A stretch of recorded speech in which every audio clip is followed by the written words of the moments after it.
I was 15 at the time. I live in the south in a town that was built along the Natchez Trace.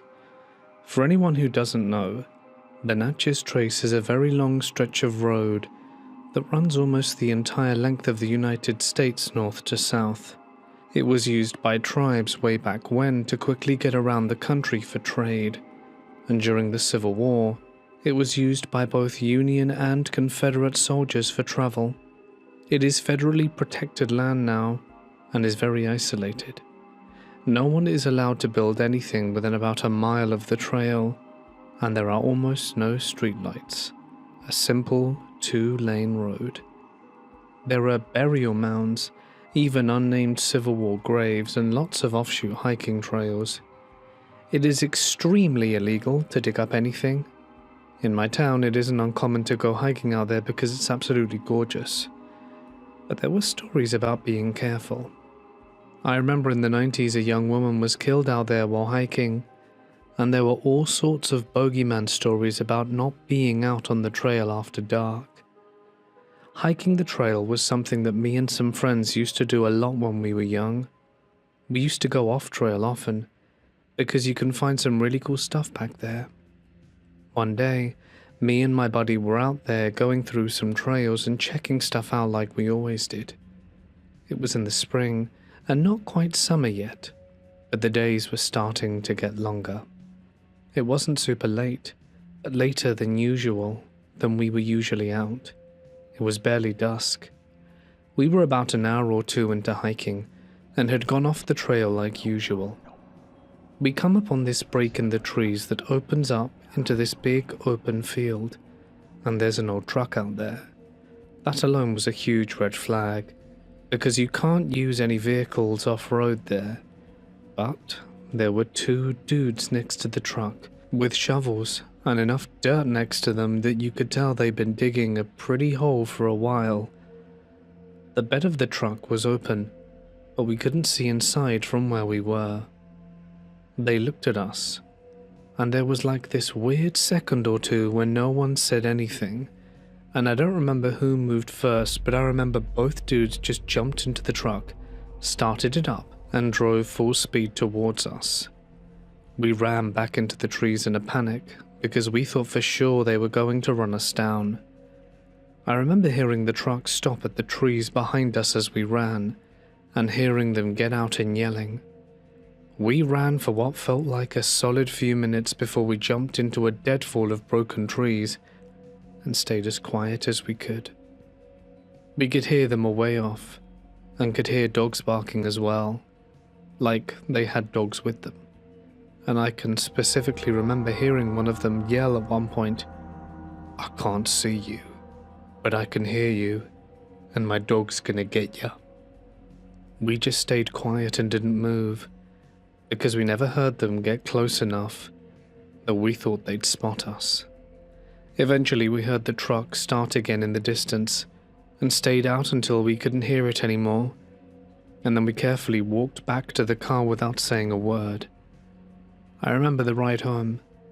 We were quiet, and every pair of headlights we saw made us almost have a heart attack, because we assumed it was them who were looking for us. I never did find out what they were doing out there, but it must have been something bad. When I was younger, my brain always went to the obvious cliché like someone hiding a body, mostly because it would be a good spot to do. No one looks for stuff out there. But as I got older, I began to think it was probably either dirty money or drug stashes.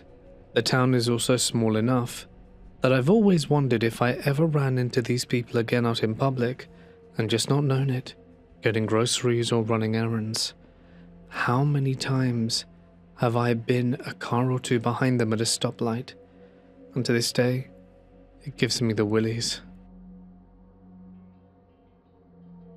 In the year of 1974, when I was 11, myself and a friend were walking back home from the River Waveney near Barnby in Suffolk, UK. We lived in Barnby, a small rural village. This area is countryside, and there were very few people around, and we took a shortcut next to the railway line and on a bridle path, a wooded area, and we then saw a clearing next to the rail line, but near the clearing smoke come out of a chimney. We both said that it was a bonfire ahead and kept walking. As we approached, we saw a white wooden Victorian-looking house with a smoking chimney, 2 children playing, a boy and a girl, and an older woman on the porch. All the women were wearing long Victorian-style dresses, and a man in a cloth cap chopping wood on the ground about 5 meters in front of the property. We leant on the wooden fence and observed the family and house for what seemed like a few minutes. I clearly remember saying and agreeing that no one lived here and that I'd never seen that house before, as we had used the bridle path previously. The children saw us and started to come towards us. The man chopping wood said to keep away, and I remember the woman looking at us. The man then walked towards us holding the axe, but not aggressively, and asked us to go away.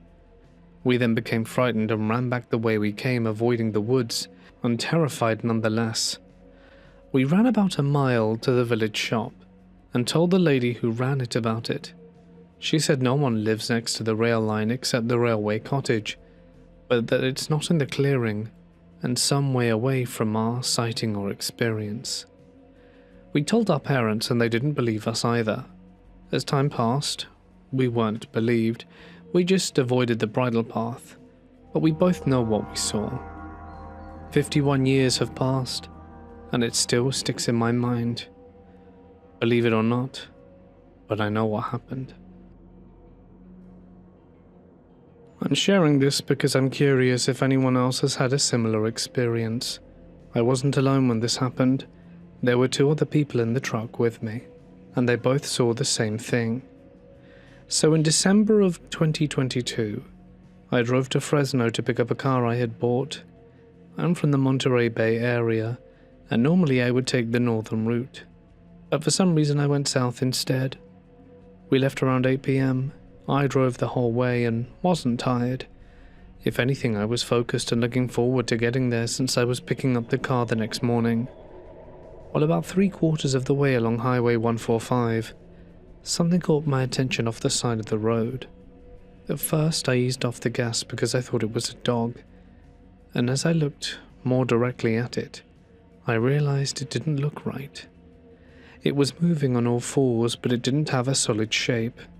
It looked translucent, darker than the surroundings, but not fully defined, almost like a shadow. The closest comparison I could make is that it resembled a monkey in how it moved, but it didn't look like any animal I've ever seen. It started up on a small hill beside the road and ran diagonally down towards us, then matched the speed of the truck. It kept pace alongside us for several seconds before cutting across the road in front of us. That's when I hit the brakes. It didn't come to a full stop, but I slowed down significantly and kept rolling forwards. After a few seconds, I looked at my passenger Maria and asked if she had seen it. Both she and her husband Daniel said yes. I asked if what we saw was real, and they both immediately said no. We were shaken, but we didn't really have a choice except to keep going. We were already close to our destination, and stopping out there didn't feel like a good option. About 30 miles later, something else happened. My GPS suddenly went completely black. Now I knew I was supposed to stay on the highway, so I kept going, assuming it would come back on at some point. And it did. And when it did, immediately it rerouted me and told me to turn onto a smaller road off the highway. I remember thinking it was strange, but I assumed it must be redirecting us around something. So I followed it. I turned onto the road and drove for about a mile. It was darker and more isolated than the highway, with very little around. Up ahead, under a single streetlight, I can see what looked like a van stopped in the middle of the road. It resembled a utility van. I slowed down and asked Maria if it looked like there was enough space to go around it, but she said that from this distance she couldn't say. As we got closer, I had a strong feeling that we should keep going. I can't point to anything specific that caused it, but it was just enough that I didn't want to continue forward. Between that and what happened earlier on the highway, I decided to turn around. I drove back on Highway 145, got back on, and continued the rest of the drive without any other issues. Later, I tried to look back at the route in my Google Map history to figure out exactly where that road was, but the entire trip was missing.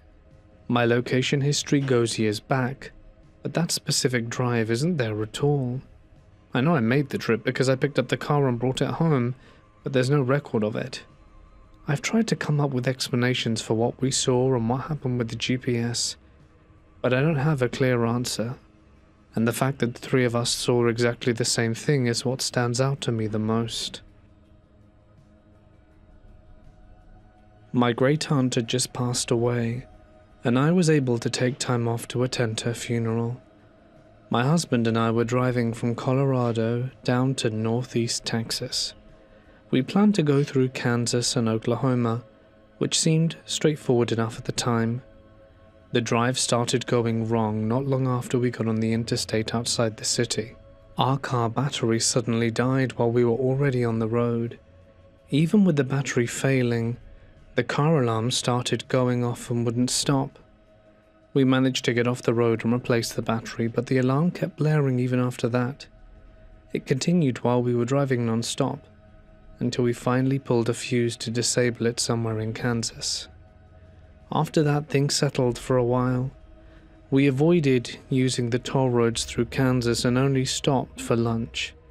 Nothing else stood out until we reached Tulsa.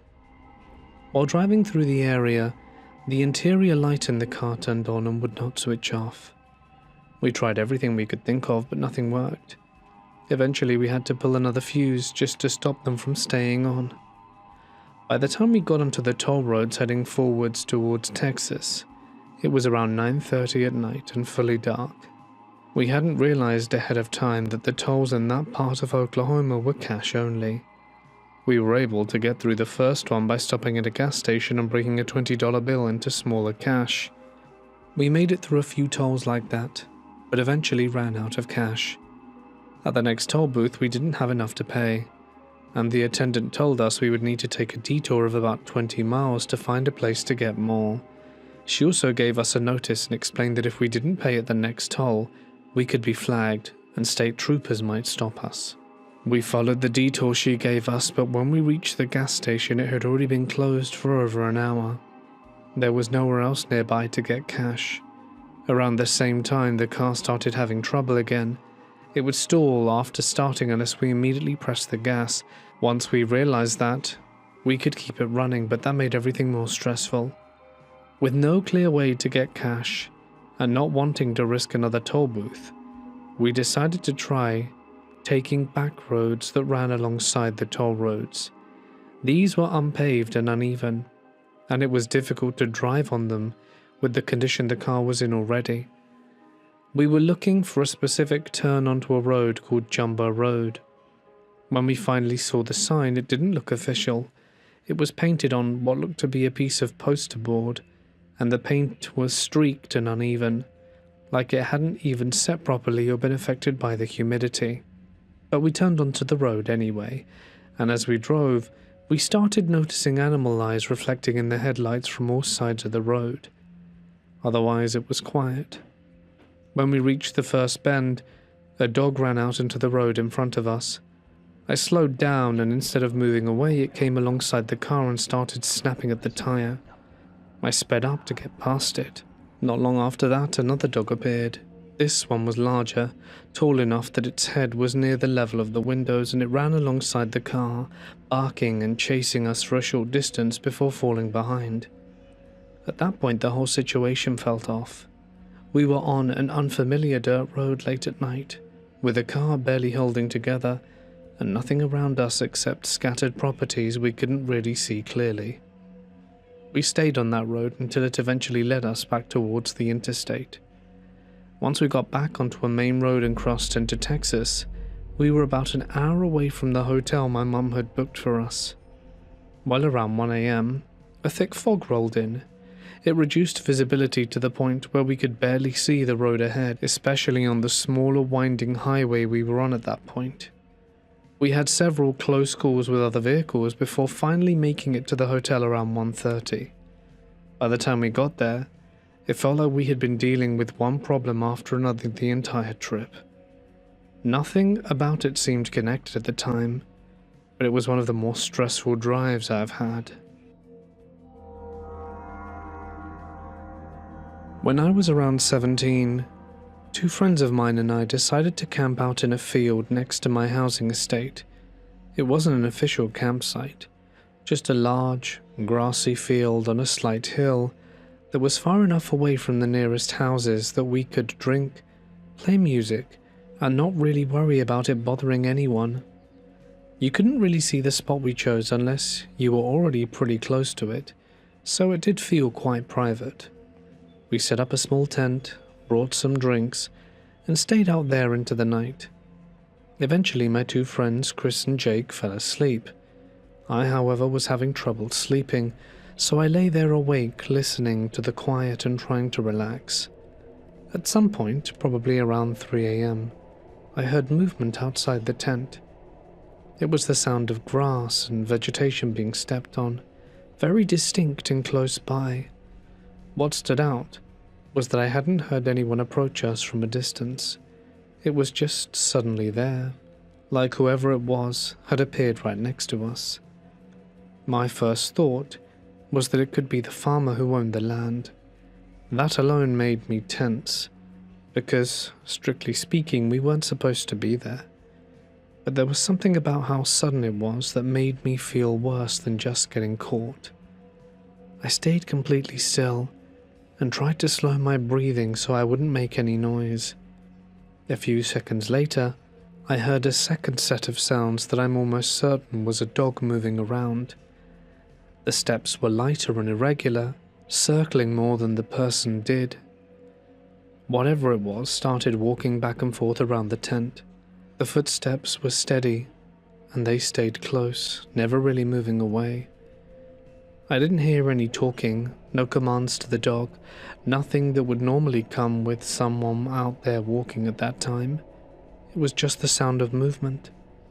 At one point, I noticed a shadow passing over the tent fabric. The shape was large and clearly human, stretching across the side of the tent as the person moved. It looked bigger than I expected, which made it harder to ignore. What made it stranger was that even though I could hear the dog moving around us, I never saw a second shadow that matched it. This went on for several minutes. It's hard to say exactly how long, but it felt longer because I was focused on every sound. Eventually the shadow stopped appearing, and the footsteps became quieter. It didn't sound like the person walked away in a clear direction. It was more like the movement just faded, as if the steps were getting lighter rather than more distant. After a while, when I was sure it had stopped, I leaned over and quietly tried to wake Chris and Jake. I told them what I had heard, and that we should probably leave in case someone had found us. They didn't take it seriously. They assumed I had been half asleep and imagined it, and neither of them wanted to get up and pack everything in the middle of the night. After a bit of back and forth, they went back to sleep. I stayed awake, knowing I wasn't going to fall asleep after that. About 10 minutes later, the sounds came back. It was almost like someone slowly turning up the volume. The same footsteps, the same pacing around the tent, and again what sounded like a dog moving with them. I whispered Chris's name again, and this time he was already awake. He told me quietly to open the tent so we could see who it was. I moved as carefully as I could, reached for the zipper slowly so I wouldn't make noise. It took longer than it should have because I didn't want to draw attention if someone really was standing right outside. When I finally unzipped it, I pulled it open quickly, but there was no one there. Both of my friends got up immediately, and we stepped outside the tent. Because of where we were on top of a hill in an open field, we had a clear view in every direction. If someone had been there and tried to leave, we would have seen them. There was nothing. No person, no dog, no movement anywhere. I know how it sounds, and I understand why my friends thought I might have imagined it the first time. But the second time they heard it too. Even now, I'm sure there were footsteps outside that tent. I just don't have an explanation for who or what was making them. This happened a few years ago, around 2013, when I was visiting my Uncle Dave, who lived in a very rural part of northern Colorado. The area had been around since the early 1800s, and there were still a lot of old dirt roads and older sites nearby, including a cemetery with graves from that time period. At the time, my cousins Ethan, Luke, and Ryan and I had gotten into the habit of going out at night to explore different spots in the area. A lot of it started with the idea of ghost hunting, even though none of us were taking it very seriously at first. There was one abandoned house we had gone to where we thought we heard a voice clearly say, "Get out," and someone claimed to see something in the doorway. But we didn't let that stop us. We kept going back out on the weekends, checking different locations. The strangest thing that happened took place one night, when all of us, along with my uncle, were driving around. It was late, must have been around 2 a.m, and we were on a dirt road about 15 minutes from the nearest town. We came up to a small bridge with what looked like a fast-moving river running underneath it. On one side of the bridge there was a large grain field that stretched out towards a small patch of forest in the distance, probably about half a mile away. There was a narrow dirt path leading from the road into the field in that direction. We decided to stop for a few minutes and get out. We stood near the bridge, watching the water and talking. Nothing unusual happened at first. After a while, we started heading back towards the van. And that's when we noticed a light in the middle of the grain field. It was small, orange, and it looked like it was moving. At first it was kind of just bobbing up and down slowly, coming in our direction. The area was completely isolated with no house or buildings nearby, so the first thought was that it might be someone out on the land, maybe coming over to see what we were doing there. When we got back into the van and started to slowly drive away while keeping an eye on it, as we watched it more closely, the shape stood out. It looked almost square, like a lantern, and it didn't seem attached to a person. It didn't seem to be coming from any fixed point. It just appeared to be moving through the field on its own. As we picked up speed, the light did the same. It went from moving slowly to covering ground much faster, easily keeping pace as we drove down the road. At that point, we were all paying attention to it, trying to figure out what we were looking at. Then, about a quarter mile away from the bridge, the van suddenly shut off. It wasn't just the engine. All the electronics cut out at the same time. The headlights went dark, and we were all left rolling forward in silence. We could still see the light in the field behind us, still moving in our direction. My uncle managed to get the van started again after a few seconds, and as soon as it came back on, we accelerated and left the area. About a week later, we decided to go back during the day to look at that spot again. We drove to the same bridge and got out to take a closer look at everything. What stood out immediately was the river. Where we had seen fast-moving water the week before, there was now a dry channel. It looked like a narrow path, where a river might have been at some point, but there was no water at all. The ground looked dry enough that it didn't seem like it had just recently disappeared. It looked like it had been that way for a long time. We didn't have an explanation for that, but after looking around for a bit, we decided to come back that night and see if anything else happened. We returned around 1 a.m. The area felt different than before, even before anything happened, and we parked the car near the same spot and sat in the van for a minute before getting out. Ethan and I decided to walk down the dirt path that ran alongside the grain field, heading in the direction of where we had seen the light the week before, while the others stayed near the van. We had been walking for a few minutes, talking to just keep things casual, when we heard my uncle calling out to us. His tone was urgent. He was telling us to come back. So we turned around and started walking back towards the van. We were probably a little over a quarter of a mile away at that point, and a few seconds later, we heard a loud sound coming from the direction of the forest. It's hard to describe exactly. It wasn't like an animal or anything mechanical. It was more like a deep, drawn-out roar, but not something I had heard before in real life. As soon as we heard it, we both started running. We didn't stop until we reached the van and got inside. After a few minutes, once we had calmed down a bit, we told everyone what we heard. My uncle then told us that the reason he called us back was because he had seen 3 lights shoot up into the sky above where we'd been walking. We didn't stay much longer after that. We got back into the van and started heading home. On the way back, we were talking about everything that had happened when we passed something on the side of the road. We didn't get a good look at first, so we turned around and went back. It was a car, flipped upside down on the side of the dirt road. The windows were shattered, but aside from that, the car didn't look as damaged as you would expect. There wasn't another vehicle nearby, and there were no clear signs of what had caused the crash. We got out to check if anyone was in there, but there was no one around and it was completely empty.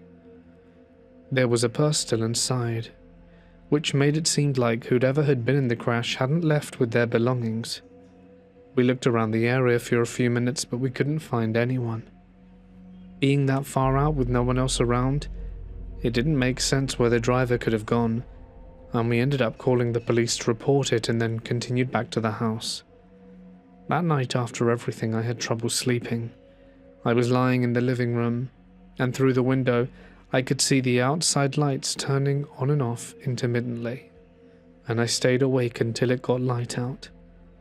Looking back on it, I've tried to piece together what might have happened. There were probably explanations for parts of it on its own, the lights, the car, the sounds, but taken together, it's harder to come to a clear conclusion. But what do you all think? This happened when I was around 8 years old, so at least 11 years ago now. My family and I were on holiday in Spain, staying at a large resort not far from Barcelona. The place was huge, especially the sports area. There were multiple soccer fields, basketball courts, rugby pitches, all spread out over a big open space and surrounded by tall fencing. During the day, it was always busy, with people playing everywhere, but at night, they closed off the whole area.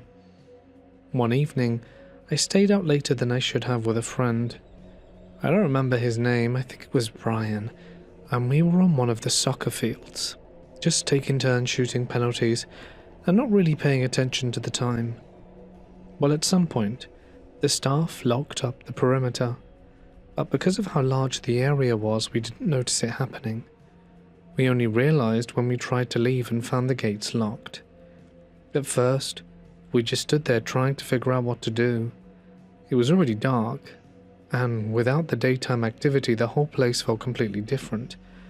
There were no lights on in the field, and the size of the area made it feel empty.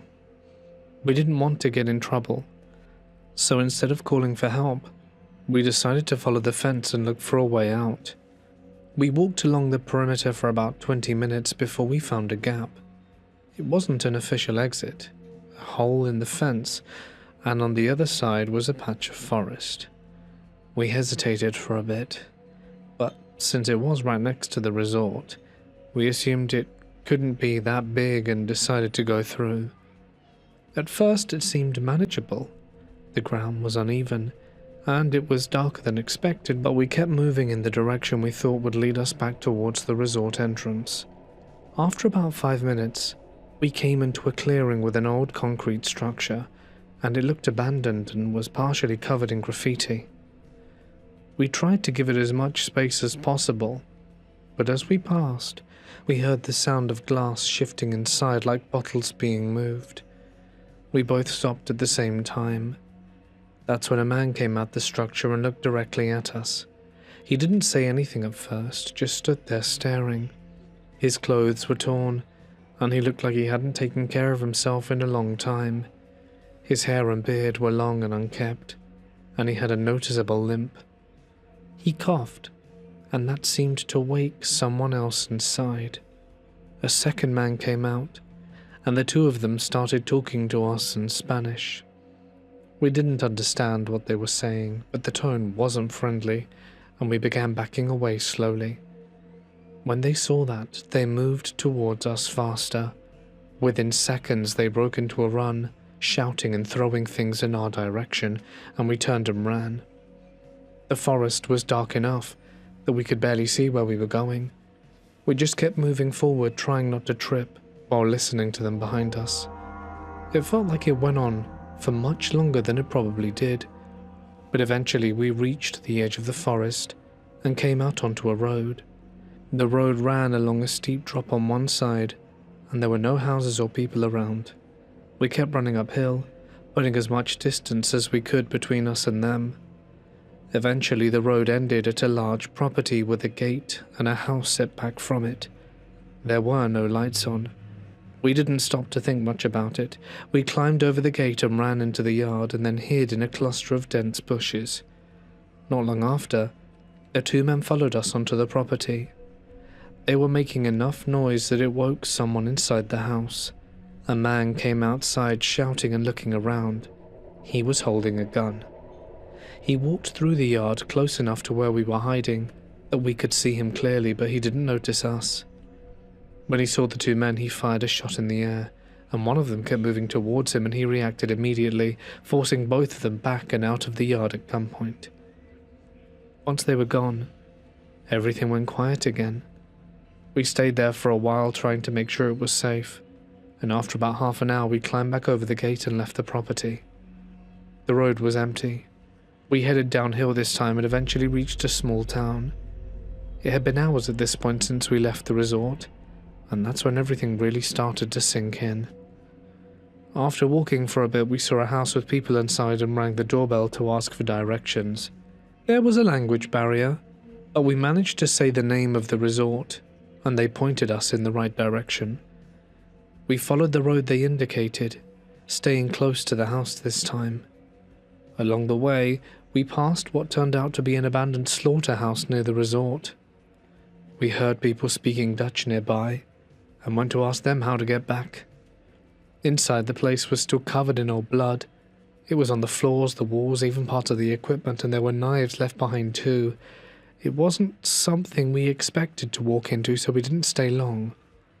The people we found gave us directions, and from there it was only a few minutes back. When we got there, the staff didn't let us in right away because they didn't recognize us. We had to explain which unit our parents were staying in so they could confirm it. By the time I got back, everything had gone back to normal. There were still pancakes left, and I ended up playing Pokemon with my brother like nothing had happened. The next day, my mum gave me some money for the arcade, and later my bike got stolen. It sounds strange looking back, but that night in the forest was easily the most dangerous situation I have ever been in my life. My fiancé and I love hiking. We've had some strange moments on the trails before, but nothing like what happened a few weeks ago. We went for a short hike at a state park that we've been to dozens of times. Since it was a quick trip before dinner, we didn't pack our usual things. No knives or pepper spray. I even said it will be fine, we've done this plenty of times. The first half was normal. The woods were quiet, and then we came around a bend and saw a woman standing off to the side crying softly, almost like she wasn't aware anyone else was there. A few feet ahead of her was a man with his back turned, pushing a stroller down a rocky trail, where a stroller made absolutely no sense whatsoever. We kept walking, trying not to stare, and about 5 minutes later, we decided to turn back because we were starving. On our way back, we saw the man again still pushing the stroller. I glanced inside out of curiosity and it was empty. No baby or blanket, simply an empty stroller being shoved through the woods. Without thinking, I whispered to my fiancé, "There's no baby in there." I thought we were far enough away that he wouldn't hear me, but we weren't. My fiancé looked over his shoulder, and a moment later he said to me quietly, "He's staring at us." I didn't look back.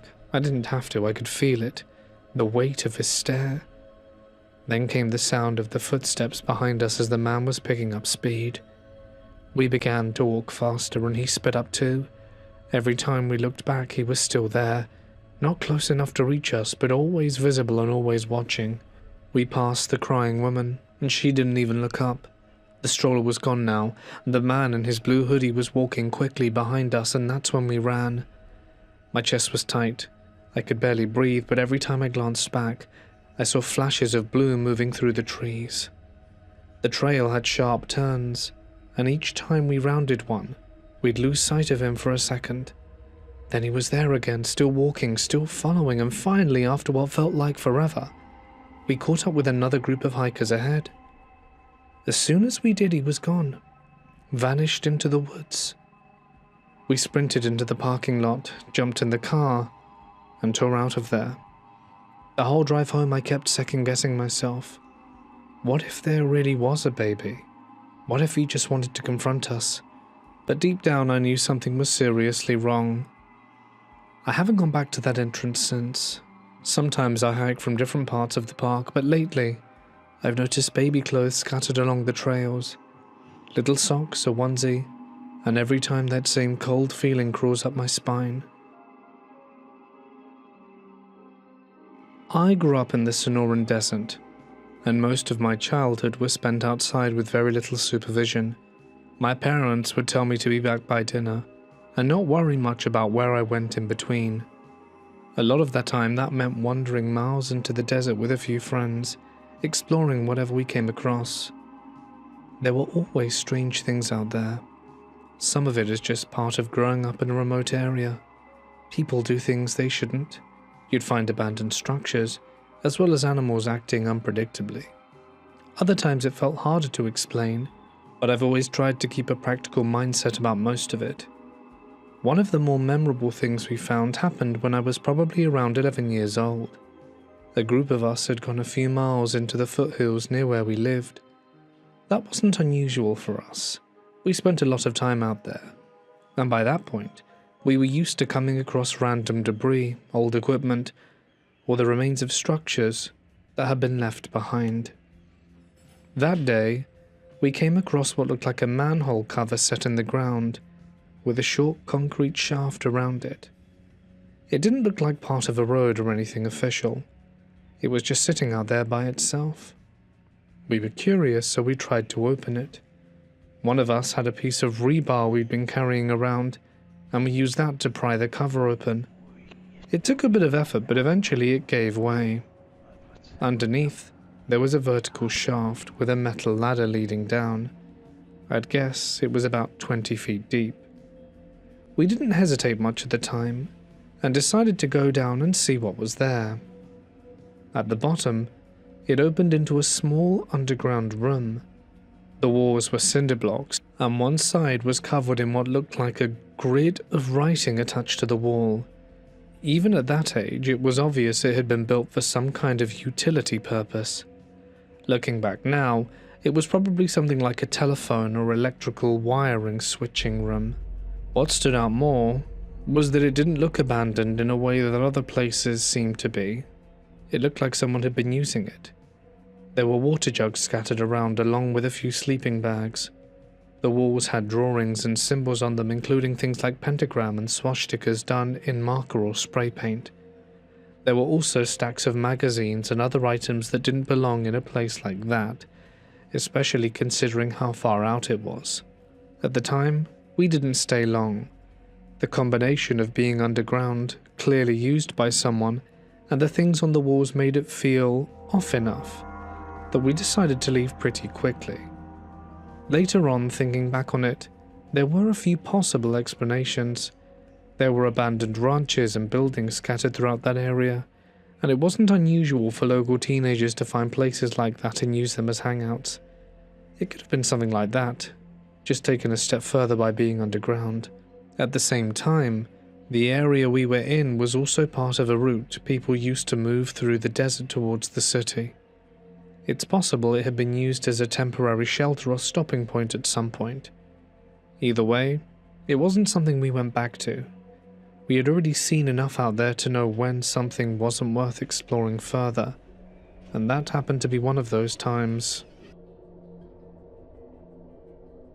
I've always liked caving, to the point where I eventually joined a club that organized trips and sent out monthly packets with different tours.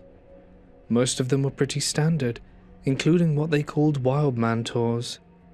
I've done a few of these before, and while they were more involved than regular guided walks, they were usually manageable, some climbing, maybe a bit of rappelling, but nothing extreme. One month, they sent out information for a much longer wild man tour, something like 7 to 8 hours. It was described as more technical and physically demanding than the others. The packet made it clear that there were real risks involved, including narrow passages where you could get stuck if you took the wrong line, and sections where a slip could mean falling into a deep drop. It also mentioned that rescues in that kind of environment were difficult, and they could take a long time. I signed up anyway. The group ended up being small, 3 guides, myself, and one other participant called Alex. From the beginning, it felt different from the shorter tours I had done before.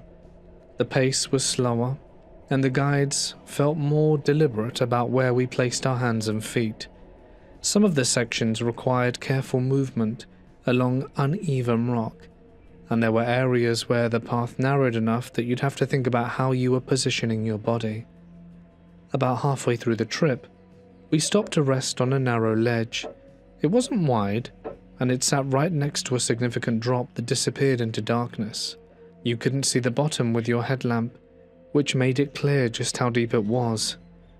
While we were resting, one of the guides, called Mark, mentioned that with larger groups, they sometimes did a total darkness demonstration. It was something I had experienced before in other caves, where everyone turns off their headlamp to get a sense of how completely dark it is underground. He asked if we wanted to try it. Since there were only 2 of us on the tour, it felt safe enough, so we agreed, and we turned off all the lights. The darkness was immediate and complete. There's no adjustment period like that, like there is at night. Once the light is gone, there's nothing to see at all. You can't make out shapes or movement, just a solid absence of light. And we stood there for maybe 30 seconds when we heard a sound. At first it resembled footsteps somewhere in the cave, not close to us, but not distant either. It was followed by what sounded like loose rock shifting or falling. Then there was a sound that was harder to describe, like something sharp, drawn out, a screeching that echoed through the space. The head guy turned his light back on immediately, and when the beam came on, I could see his expression clearly. He looked genuinely concerned. His first reaction seemed to be that someone might have slipped or fallen off the ledge. He quickly checked that both Alex and I were still there, then turned to the other 2 guides and asked if they had heard it. They had. None of us could explain it. None of us had moved. He radioed up to the surface to ask if any other groups were in the cave system, or if anyone had gone missing based on where we were, but that didn't seem likely. We were several hours into the route, and without the proper lighting and experience, it would have been extremely difficult for anyone else to reach that area. We waited there for a few minutes while he listened for a response and watched the surrounding area, but nothing else happened. There were no additional sounds, and the cave went back to being completely quiet. After a short discussion, the guides gave us the option to stop the tour and head back, saying that we would understand and refund it if we weren't comfortable continuing. After talking it over briefly, we decided to keep going. The rest of the trip was uneventful, with no other sounds or anything out of the ordinary. I've tried to come up with explanations for what we heard. It could have been rocks moving somewhere deeper in the cave, or sound carrying in a way that made it seem closer or more defined than it actually was. But the sequence of it and what sounded like footsteps followed by falling rocks and that screech hasn't matched anything I've ever experienced before, and by the sounds of it, none of the guides either. It's the only time I've been underground that I've heard something that I immediately can't make sense of. My grandparents were retired and living in southern Idaho, just outside of Pocatello. Their place sat out in farmland, a few acres of open fields around it. The neighboring properties had milk cows and horses, and down by the river bottom you could sometimes see whooping cranes. There weren't many trees except for an old apple orchard near their house. Interstate 15 ran through that area, not very far from where they lived in fact. It didn't get a lot of traffic, especially compared to the bigger stretches of highway, but what stood out about that part of the road was the terrain.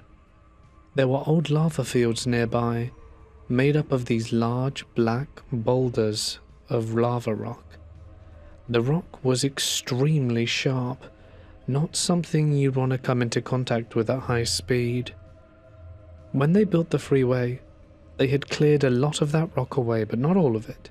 Some of the larger pieces had been left in the median between the northbound and southbound lanes. They weren't small rocks by any means. They were jagged, uneven formations that would do serious damage in a crash. Well, one time while I was visiting my mother, she brought it up when we were talking about driving through the area. She told me to be careful on that stretch of road more seriously than usual. I remember responding that I already drove carefully enough and didn't plan on running off-road, and bear in mind this was before cell phones were a distraction while driving, so the concern felt a bit overemphasized at the time. She didn't drop it. She said there had been multiple accidents along that stretch where drivers crashed on their own, with no other vehicles involved and no witnesses. According to her, a lot of those crashes didn't end well, especially when the cars went into the lava rock in the median. Then she shared a cautionary tale about one person who had survived one of those crashes.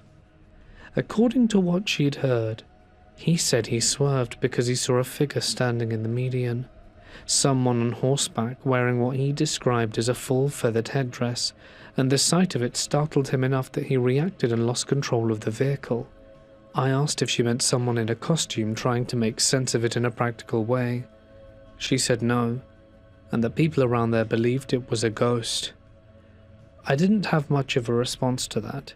It sounded like a story that gets passed around the rural areas, especially given the history tied to the land. But I do remember the way she said it, like it wasn't just a story. Since then, whenever I've driven through the area, I've thought about what she said. Not that I expect to see anything,